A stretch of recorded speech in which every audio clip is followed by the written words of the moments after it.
Hai, sekarang kita masuk di materi tentang PHP ya. Jadi minggu lalu kita sudah menginstal tools yang kita butuhkan, yaitu VS Code dan Exam. Jadi sekarang kalian buka aplikasi Exam, kalian jalankan Apache ya, klik Start. Untuk MySQL saat ini belum kita butuhkan. Kemudian kalian buka juga VS Code-nya. Kalian cari di mana exam kalian terinstall. Di dalam exam, kemudian htdoc, kita buat folder baru. Ini namanya bebas, jangan pakai spasi ya. Misalkan pemrograman, web ya, pemrograman web. Kemudian kalian drag and drop folder web ke dalam Visual Studio Code.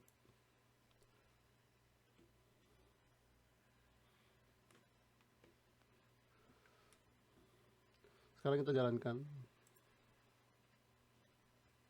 localhost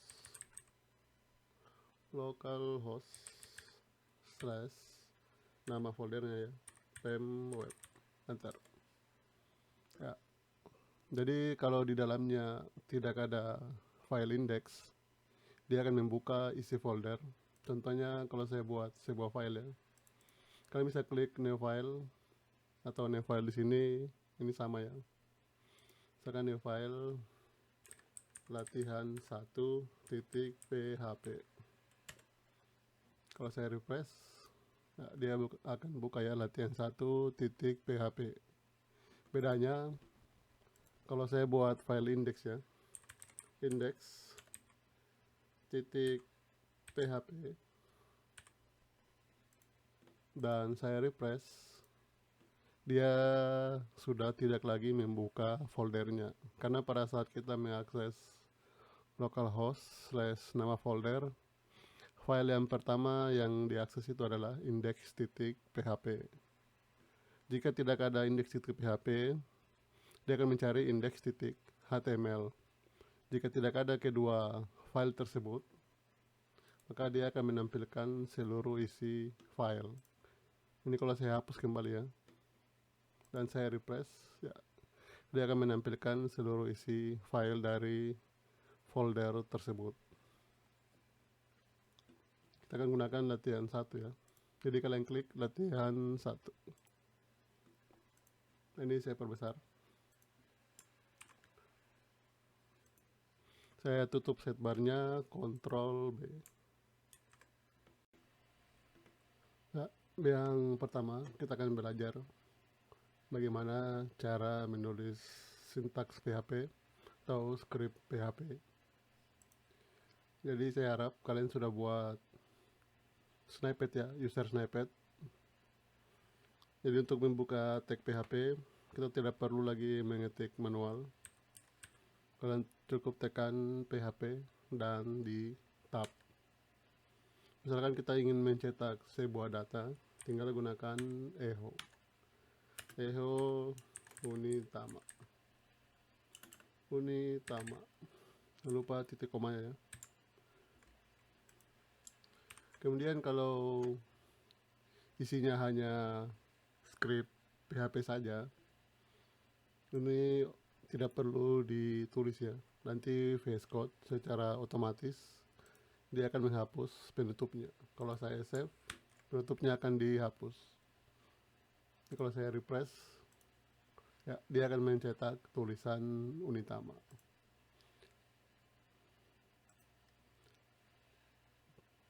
Ya, ini kalau hanya script PHP saja ya. Nantinya kita juga akan bekerja dengan HTML.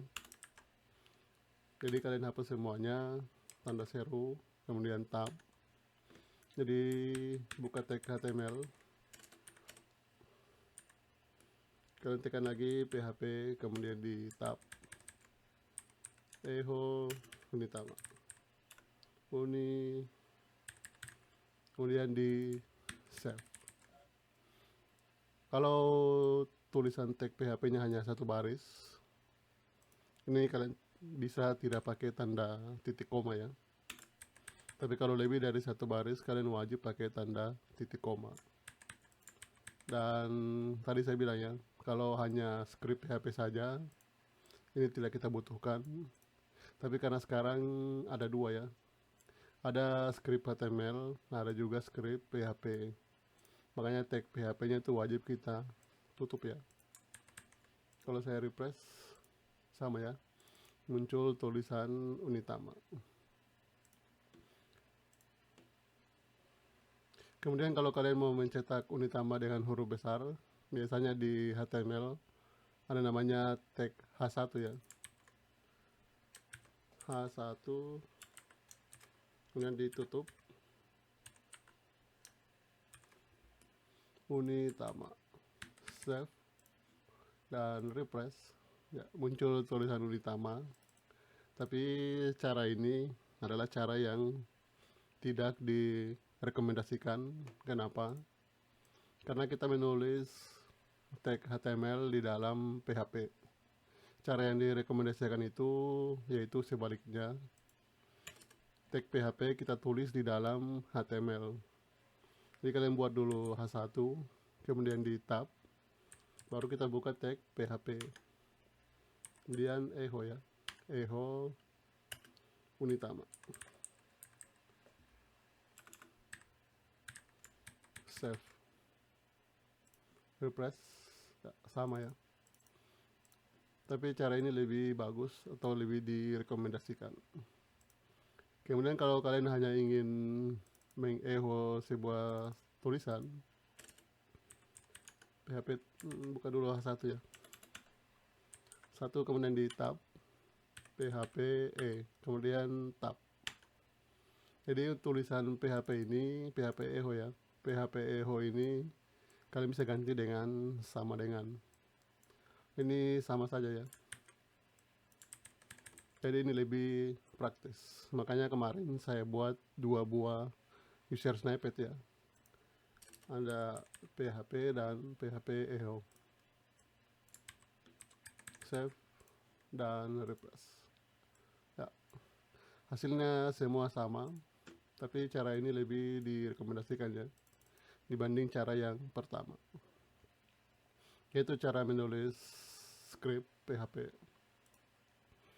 Kalian hapus semuanya, Ctrl A, delete.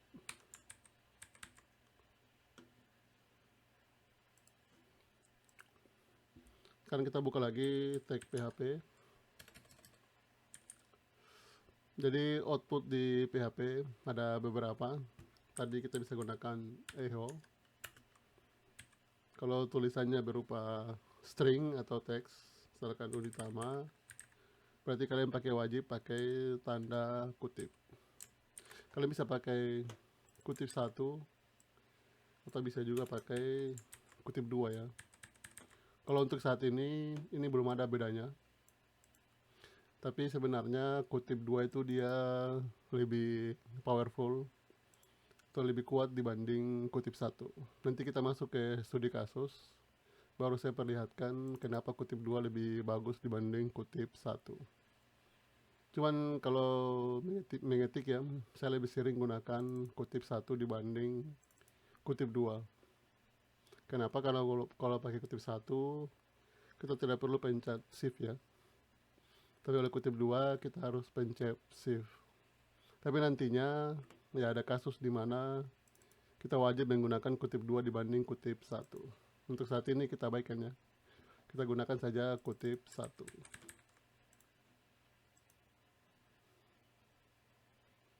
Ya, muncul tulisan Unitama. Kemudian output yang kedua itu kita bisa gunakan namanya var dump.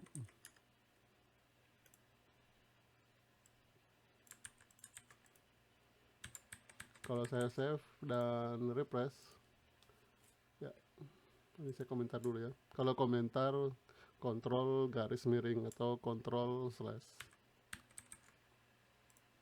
Jadi kalau gunakan echo, dia akan langsung mencetak stringnya, yaitu tulisan Unitama. Oh, ini salah ketiknya.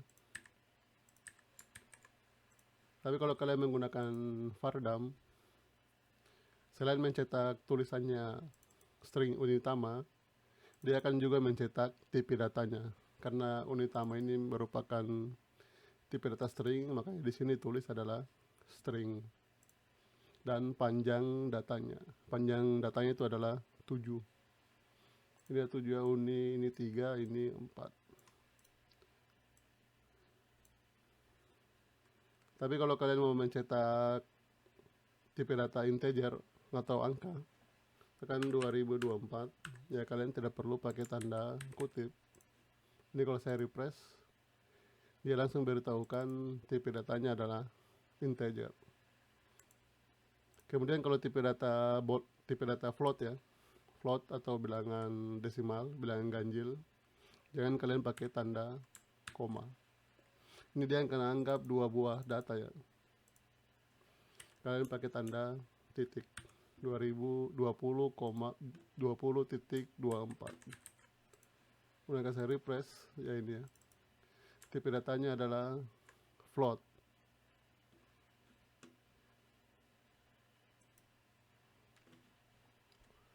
Jadi selain tipe data string tadi ya, tipe data string, kemudian integer dan float, ada juga namanya tipe data boolean. Boolean ini hanya menghasilkan 2, yaitu true atau false. Misalkan kita Vardam, apakah 20 lebih besar daripada 24? Jawabannya adalah salah ya, 20 lebih kecil dari 24. Makanya nanti outputnya adalah false. Kalau saya refresh, tipe datanya adalah boolean dan tipe data jenis datanya adalah false. Kalau saya balik, apakah 20 lebih kecil dari 24? Hasilnya adalah true. Tipe datanya tetap boolean, hasilnya adalah true. Jadi tadi string, kemudian integer, float, dan boolean.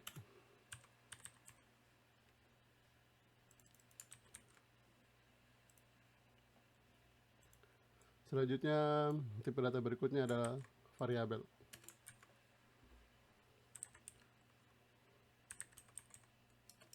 Jadi kita bisa membuat variabel sama seperti bahasa pemrograman lainnya. Fungsinya sama ya. Jadi dia untuk menampung sebuah nilai. Untuk bahasa pemrograman PHP, kalau kalian mau membuat sebuah variabel, kalian pakai tanda $. Kemudian nama variabelnya mau apa? Misalkan nama diisi dengan isi variabel. Isi variabel ini bisa string, integer, boolean, atau float. Sebenarnya masih ada tipe data lainnya ya, tapi nanti kita bahas di materi lain. Sekarang kalian isi Unitama.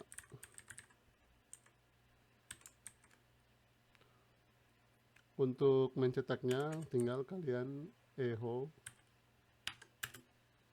variabel tersebut, yaitu $nama. Kalau di refresh, Unitama. Kemudian ada beberapa aturan dalam penulisan variabel. Ini kalian jangan pakai misalkan 2 kata ya, nama depan. Jangan kalian pakai spasi ya. Ini akan mengakibatkan dia error. Kalian bisa sambung seperti ini, nama depan, tapi ini kurang bagus. Untuk memisahkannya, jangan kalian bisa pakai garis datar ya. Ini juga akan mengakibatkan error. Jadi kalian jangan bisa pakai tanda baca. Jangan juga pakai koma atau tambah. Jadi yang bisa kalian gunakan yaitu underscore atau garis bawah. Jadi hanya ini tanda baca yang bisa kalian gunakan. Nama underscore depan. Atau kalian bisa gunakan cara yang kedua, yaitu kata pada huruf kedua kalian gunakan huruf besar. Nama penulisan ini itu disebut dengan camel case. Dan ini yang sering akan kita gunakan ya, karena ini paling banyak digunakan. Kalau katanya ada 3, berarti hurufnya lagi huruf besar. Ya, seperti ini. Kalian di sini boleh ya menggunakan angka juga boleh.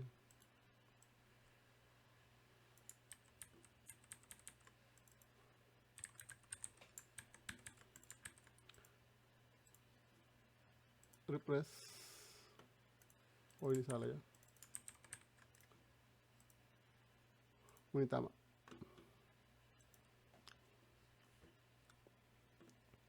Berikutnya kita akan belajar namanya operator ya.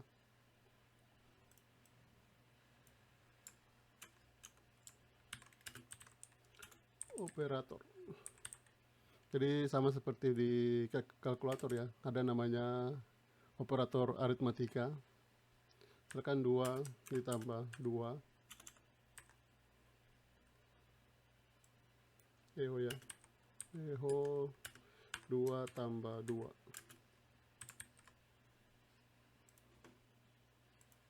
Hasilnya adalah 4. Jadi kalau mau tambah, kalau bagi berarti pakai garis miring.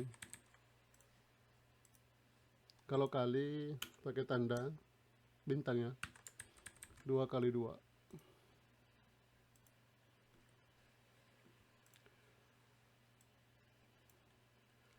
Kemudian kalau kita mau menggabungkan 2 buah kata, ini operator aritmatika.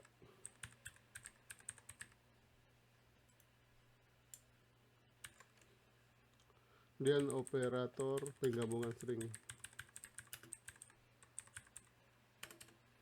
Misalkan kita punya 2 buah teks, Eho Uni Kampus. Kalau kita mau menggabungkan string, kita pakai tanda tambah. Titik koma. Jadi dia akan mencetak kampus Unitama.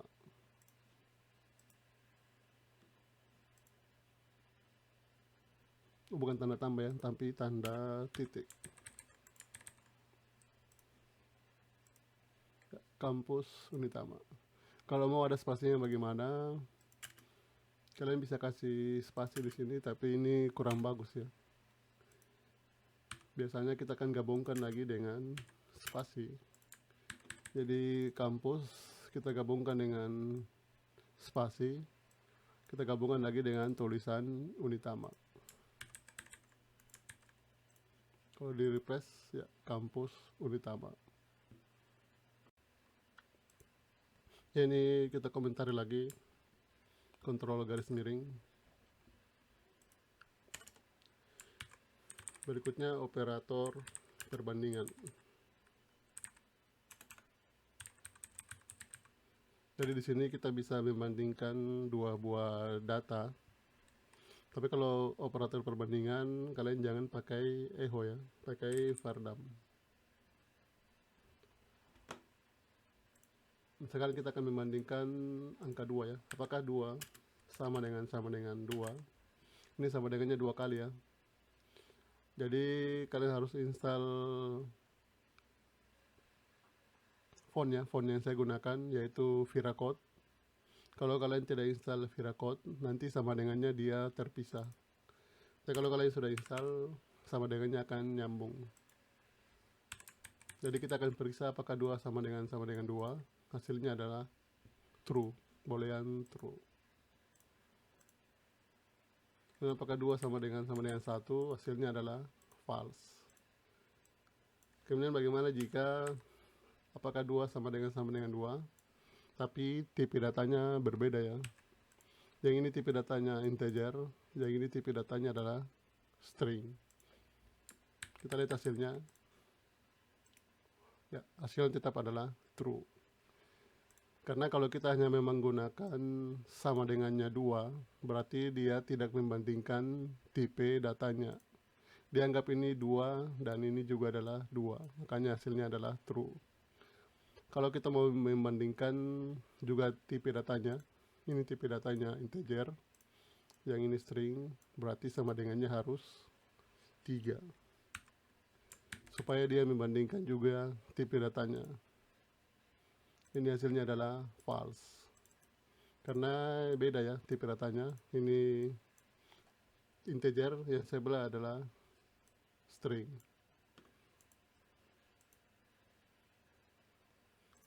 Tadi mesti kita balik ya. Apakah 2 tidak sama dengan 2? Ini tidak sama dengan tanda seru sama dengan, ini gara-gara Viracode ya. Hasilnya adalah false. Kenapa? Karena 2 sama dengan 2.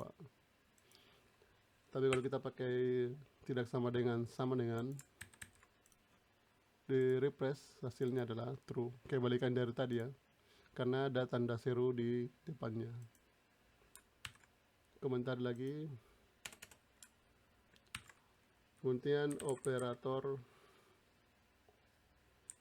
logik atau logika. Jadi kita bisa akan mengecek ya 2 buah kondisi. Silakan kalian fardam.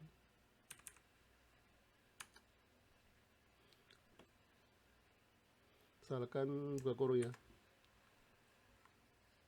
10 lebih besar dari 2 dan 2 lebih kecil daripada 5. Kalau di refresh hasilnya adalah true.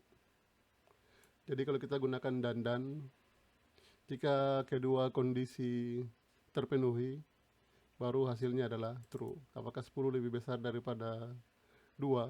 Jawabannya adalah true. Apakah 2 lebih kecil daripada 5? Jawabannya adalah true. Maka keduanya, karena keduanya true, outputnya adalah true.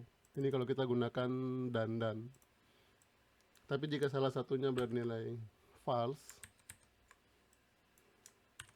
bisa ganti ya, 2 lebih besar daripada 5, hasilnya adalah false ya. Kalau di refresh hasilnya adalah false. Kenapa? Karena salah satunya bernilai false.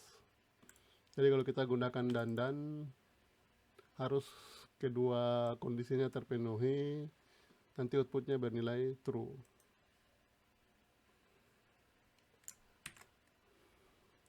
Kemudian yang kedua, kalau tadi dan-dannya, ini atau, ini tanda pipe ya, di atasnya tombol enter.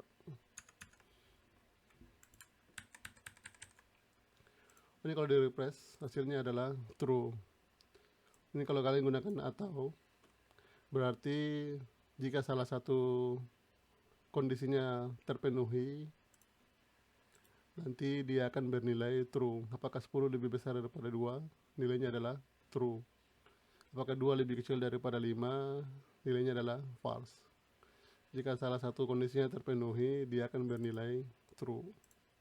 Kalau kedua kondisinya tidak terpenuhi, baru dia bernilai false. Yang terakhir adalah operator pembalik ya. Misalkan apakah 2 lebih besar daripada 5, hasilnya adalah true ya, hasilnya adalah false ya. Ini hasilnya adalah false, tapi kita bisa membalik keadaannya dengan menggunakan tanda seru. Kalau di refresh hasilnya akan true, jadi tanda seru di depan akan membalik kondisinya, dia akan bernilai true. Untuk saat ini kalian cukup ketahui saja, nanti kita masuk di studi kasus. Ini akan mungkin sering juga digunakan, ini juga ya, akan sering-sering kita gunakan pada studi kasus.